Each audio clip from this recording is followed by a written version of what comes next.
The Aldis podcast is brought to you by Aldis International, supplying your expert AI and digital transformation staffing needs across the US and Europe. Today, you are listening to our ServiceNow series, where we interview the best and brightest of the industry to share their story, advice, and views on the exciting world of ServiceNow and digital transformation.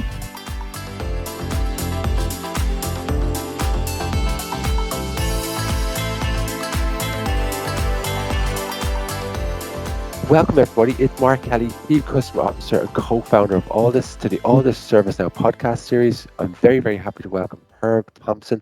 Herb is a Senior Project Manager looking after the veteran programs at ServiceNow. Herb, thank you very much for joining us on the show today.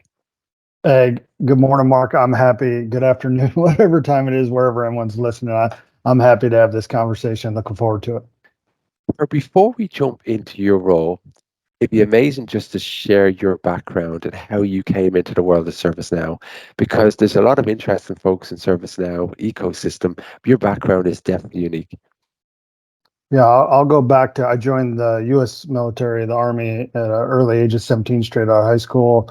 Served 20 plus years. I was the Army's Drill Sergeant of the Year 15 years ago, long before this hair was all here. And then went Special Forces, finished out my second half of my career as Special Forces, otherwise known as the Green Berets. And then said, hey, it's time for me to hang it up. What's going to be my next career? What's going to be my next life?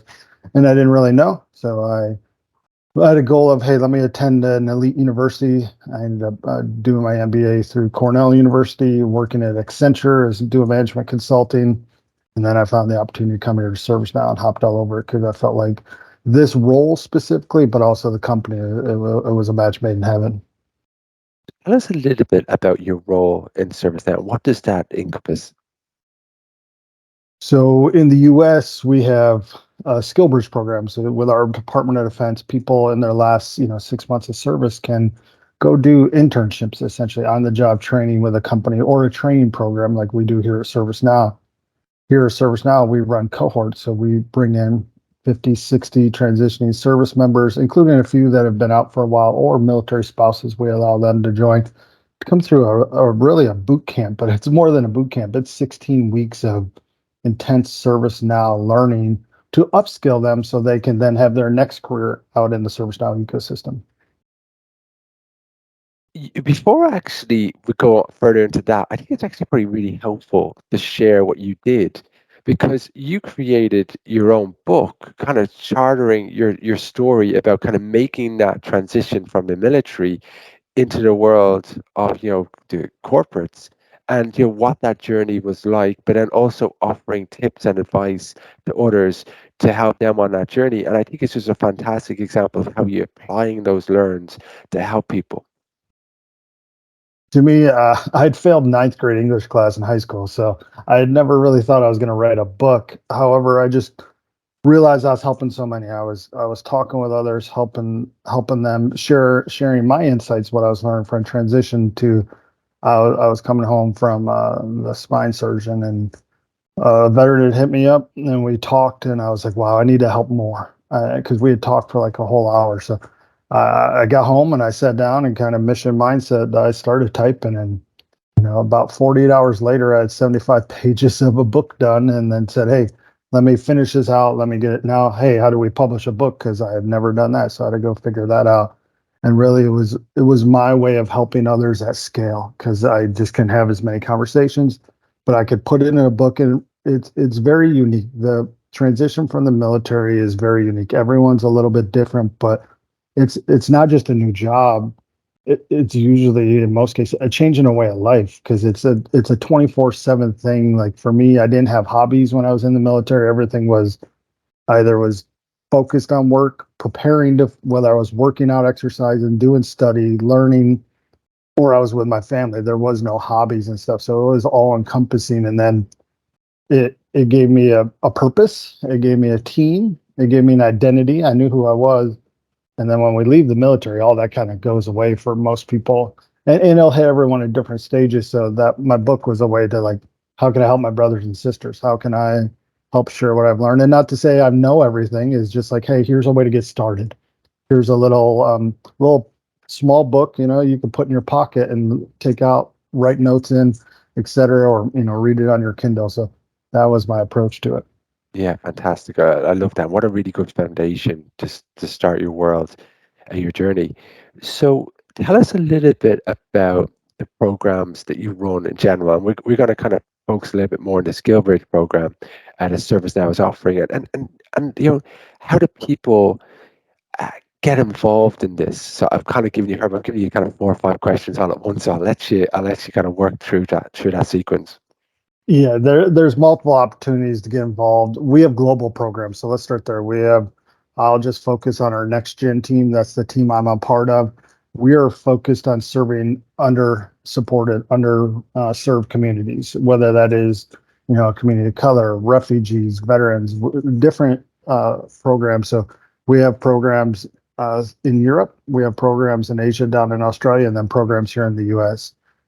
We have the one that we spoke about, SkillBridge, that focuses on U.S. service members, transitioning them into tech careers on the ServiceNow ecosystem. We have similar programs in Europe, in the U.S., and in Australia for non-veterans. So maybe it's a lot of refugees that could join.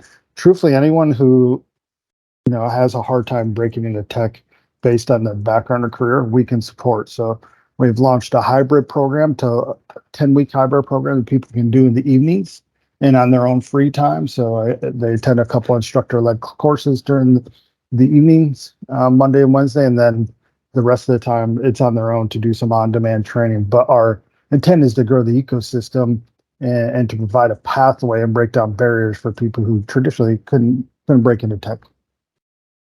And you kind of mentioned that kind of after hours and setting those kind of modules to work through. How important was it to make it accessible on demand and kind of work around people's schedule? Very important for us to recognize that, Mark, because we did do in-house programs. So like our SkillBridge is still in-house. But those people are still, in most cases, getting paid by, United States military. So they don't have as many life challenges of, hey, how am I going to put food on the table today? How am I going to take care of my family? Where our other programs, we're doing the same model of in-house, but people can't afford to take off 10 weeks just to learn while they're not getting paid. So for us, it's really a shift to reach more people that we want to serve and to get higher quality candidates in the program. Because hey, if you're working out there as a teacher or in the professional services, and you're like, hey, I just want something different, kind of like I did. I took my college classes in the evenings and at nights. Hey, I could do this ServiceNow thing for 10 weeks. I will continue learning more ServiceNow because I'll have access to now learning. I'll continue down a career journey. And then after a period of time with some other career skills thrown in, I'll be able to get a job in the ecosystem and really shift careers. And it does take that commitment and focus because, as you said, like life happens. There's so many different distractions. So you really need to be in that mindset to say, I'm going to commit to this. So I'm going to make that decision. Decision comes from Latin to cut. So you're actually making that decision. Go, I'm going to commit to this. But then once you could do it, world of opportunities. The world's Yeah, your oyster.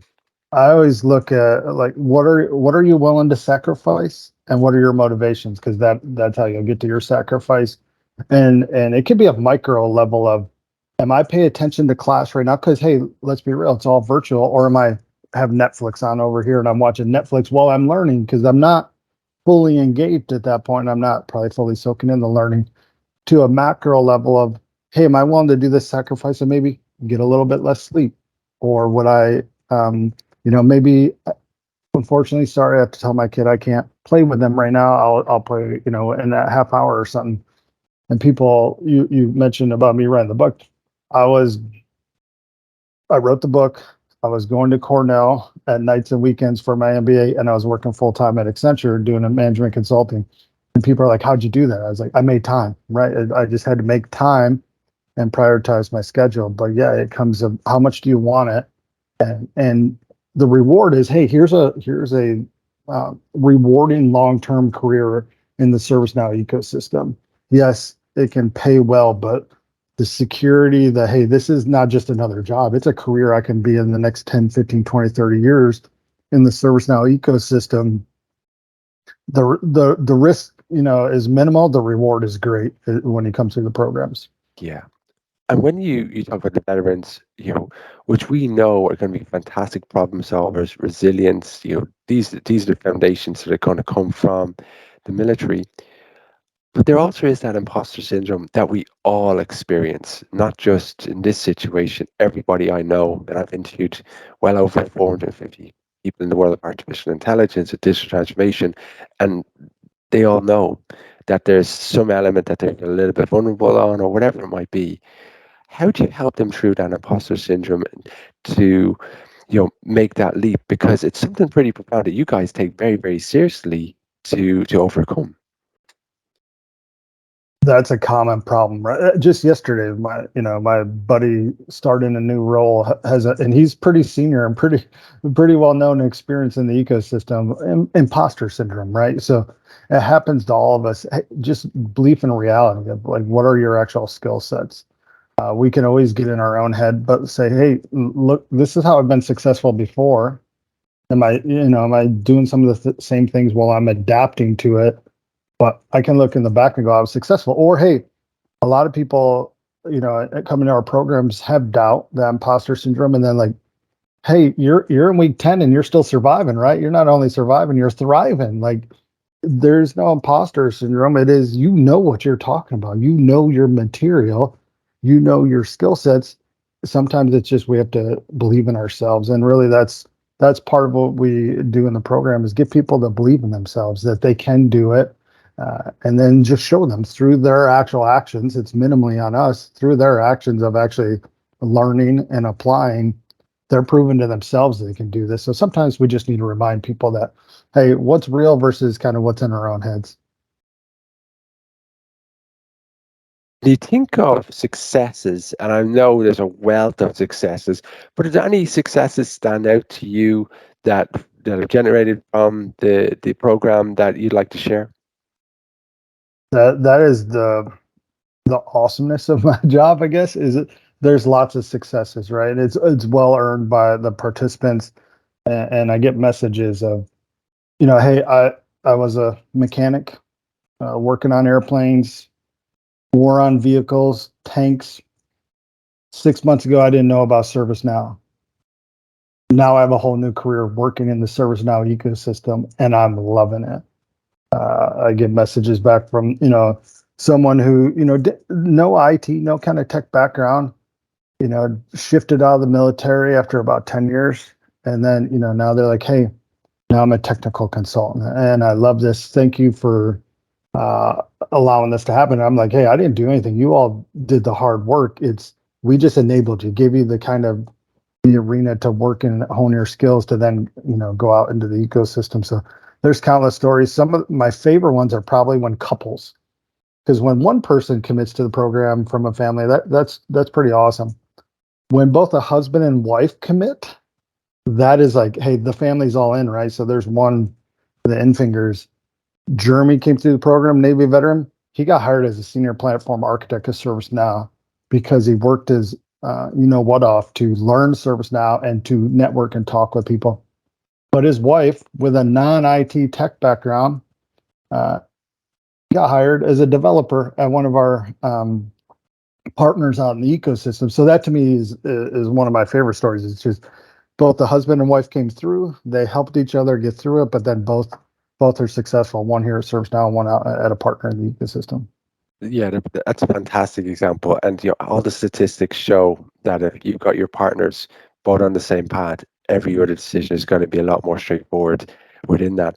Final question, Herb, what advice would you share to people who are on the fence about kind of making this transition in, but haven't quite taken action yet? I always say it's not a mantra. It's how I live my life: is own your journey. Do you want something given to you, or do you want to come earn something? There's a great opportunity to come in here, learn. You're given the freedom to learn, the freedom to grow, but also get connected into a community who cares. The ServiceNow ecosystem, across our partners and our company, very collaborative, very supportive. If you reach out and you want help and you're working hard, people will help you. So do you want to be a part of that community for your future career? And you can do it. You can believe in yourself. We have people that were, administration, flew airplanes, bartenders, teachers. We have all kinds of people who are able to make the shift over here. So you can do it. If you're willing to work hard and willing to learn and grow, you can do it. I always just tell people to own their journey. It's on them. They have to do it, but we're going to give them the platform to be able to do it. That's great advice. Herb Thompson, Senior Project Manager looking after the Veterans Program at ServiceNow. Thank you very much for your time today. No, appreciate it, Mark. Always a pleasure. Happy to hop on anytime and chat with you.